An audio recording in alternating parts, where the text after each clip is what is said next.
pressure gets to him that time, and he's going to go down.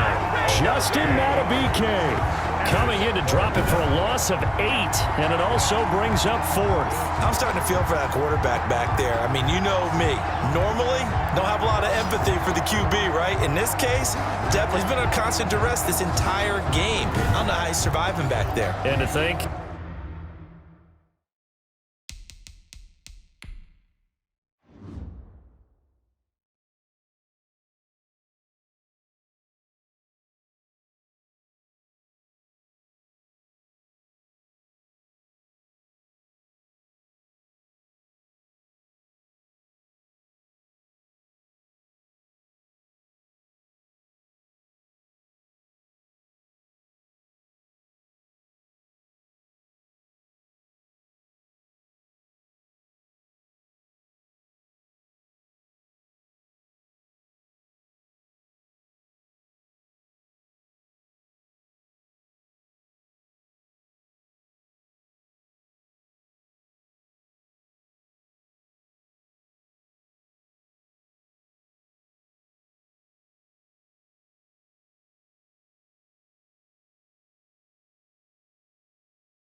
there's still a long way to go in this football game.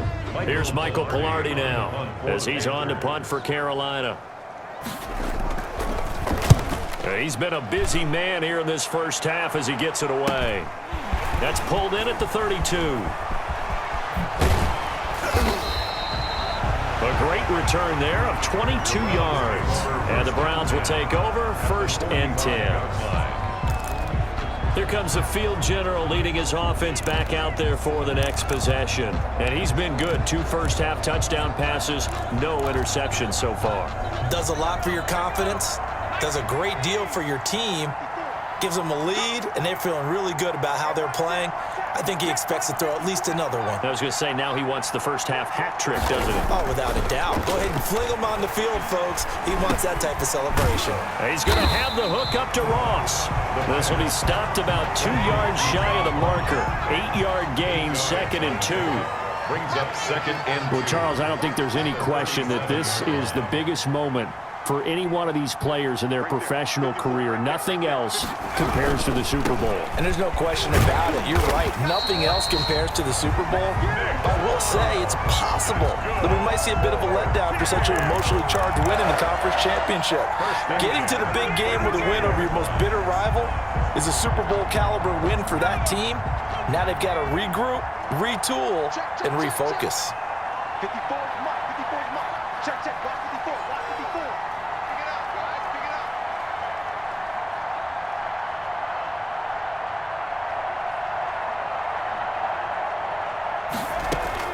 On 1st down, Castle. He lets this one fly toward the back of the end zone. And that is incomplete. He was looking for John Ross that time. And that'll bring up 2nd down. Eli Apple on the coverage. Throwing again. Castle. And this is caught at the 8. And he'll take it into the end zone for a Browns touchdown. John Ross, 35 yards. And the Browns are going to tack on to their advantage.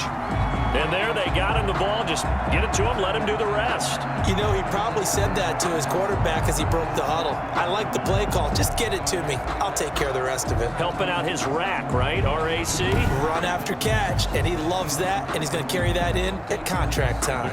Now they'll line up to kick the extra point.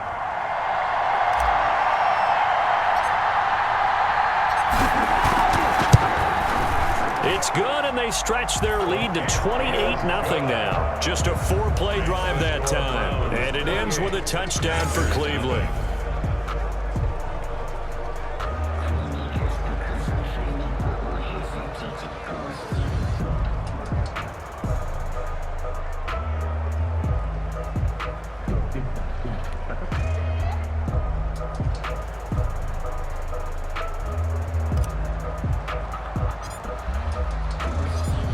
Is the kickoff unit as they run up and send this one away.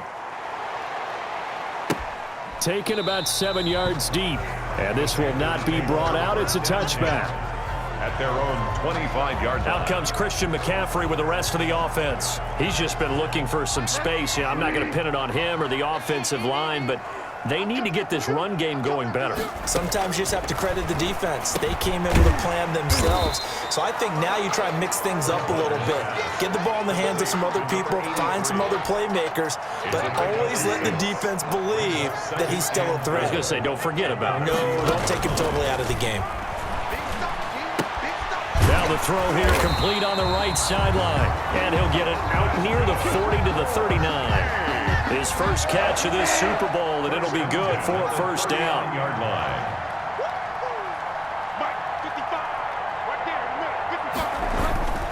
Bridgewater going to give this to McCaffrey.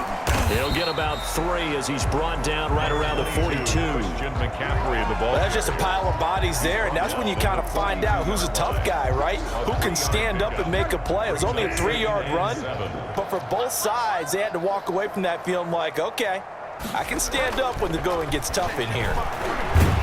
And he will not make it back to the line of scrimmage as he's going to be taken down. A loss of a yard.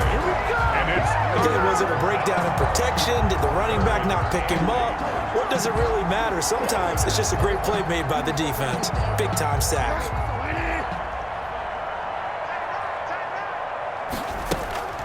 To throw is Bridgewater.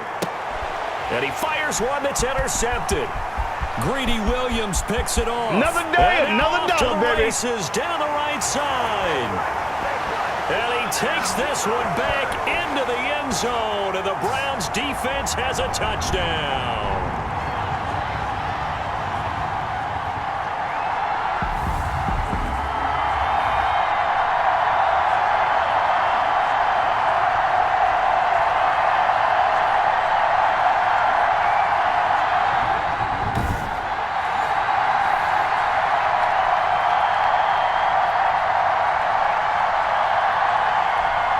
The call is to go for one and kick the extra point.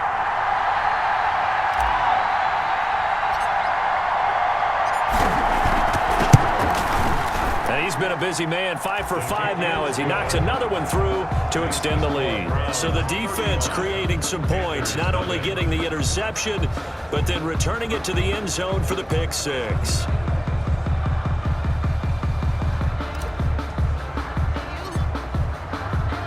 So they'll get another shot on offense following that pick six, and now the kick is away. Fielded near the back of the end zone, and no effort to bring this one out. It's a touchback. At their own 25-yard. Time to take a glance into what we've seen so far from Teddy Bridgewater. And I guess the question, Charles, is what's the formula for keeping him better protected? Because as we see, the protection, it struggled. And normally what you get is renewed determination. When the big guy gets hit, that usually sparks people. Hey, we can't let this happen anymore. They take it personally. He's not supposed to be on the ground. But that hasn't been the case so far in this game. So maybe they've got to figure out how do they get rid of the ball faster to help out the offensive line so he doesn't get hit as much. And we'll see if they can keep him off the ground now going forward. And all the way down to the 35. A Big change in field position there. That's 40 yards on the catch and run. I think it's pretty safe to say that initially they had to be thinking about trying to get into field goal range. But after that shot right there, they've got to be thinking bigger right now. And that was probably their thought offensively. If we hit this, great, let's go for the end zone. If not, settle for a field goal. Looks like they can try to hit pay dirt. A gain of 6 there on first. Not a big window to throw. Coverage wasn't too bad there. Yeah, they had him under wraps pretty well, but somehow able to muscle his way open and catch the ball.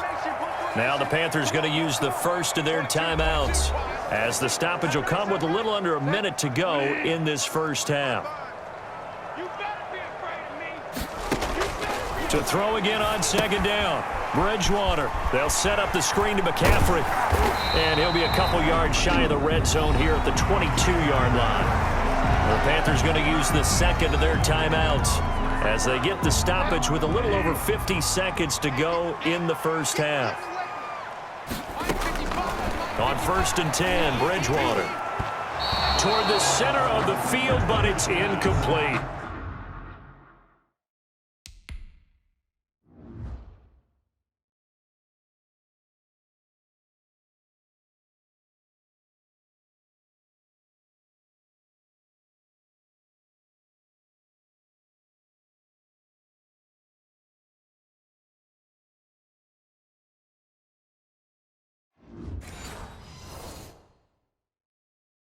They've given up a few first downs on this drive, but getting the incompletion there, that should give them something to build on and maybe turn the tide.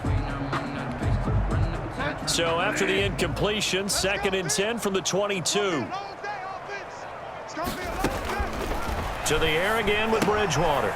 That's to McCaffrey, complete.